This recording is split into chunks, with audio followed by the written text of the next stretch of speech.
Ukraine's military and NATO have accused Russia of blowing up the dam, while Russia has blamed Ukraine. Thousands of people have been evacuated from low-lying areas either side of the river Dnipro. UN Humanitarian Aid Chief Martin Griffiths has warned of grave and far-reaching consequences. Here's what we know so far. The Kakhovka hydroelectric power plant is in the city of Nova Kakhovka in the Kherson region. The city is currently under Russian occupation. The dam was built in the Soviet era and is one of 6 that sit along the Dnipro River, which stretches from the very north of the country into the Black Sea. In Kherson region, Russia occupies the left, or southern, bank while Ukraine controls the right, or northern, bank. The dam holds back a huge reservoir, which locals call the Kakhovka Sea, as you cannot see the other bank in certain places. Video footage showed a massive breach in the dam, with water surging through it and flooding downstream in the direction of Kherson. Ukrainian dam operator Ukhrhydroenergo said the Nova Kakhovka station was fully destroyed and could not be restored. It's unclear when exactly the dam was first damaged, but satellite images suggest its condition deteriorated over a number of days. As water from the vast Kakhovka reservoir poured through the damaged dam, agricultural land and dozens of villages and towns were quickly flooded.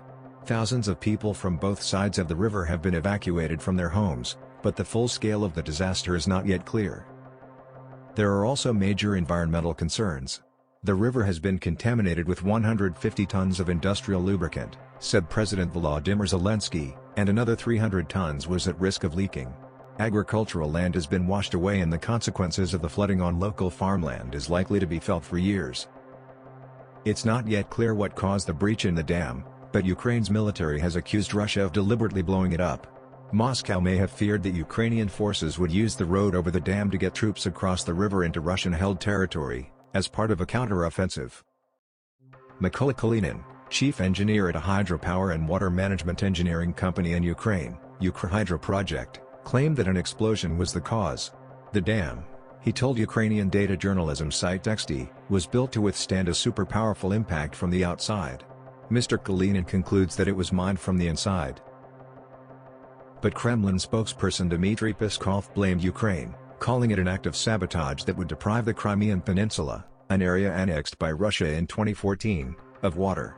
Alternative theories of what could have caused, or at least contributed, to the breaching of the dam have been put forward. Fighting in the area could have affected the structure, Mark Mulligan, professor of physical geography at University College London, told the BBC. Structural failure resulting from the impact of earlier damage associated with the war remains a possibility, Professor Mulligan said. A second theory he put forward was that Russia, which controls the dam, deliberately allowed water levels to rise in the reservoir behind it, making a collapse more likely and more impactful. According to analysis of satellite imagery carried out by the U.S. Foreign Agricultural Service, water levels rose sharply over the last few months.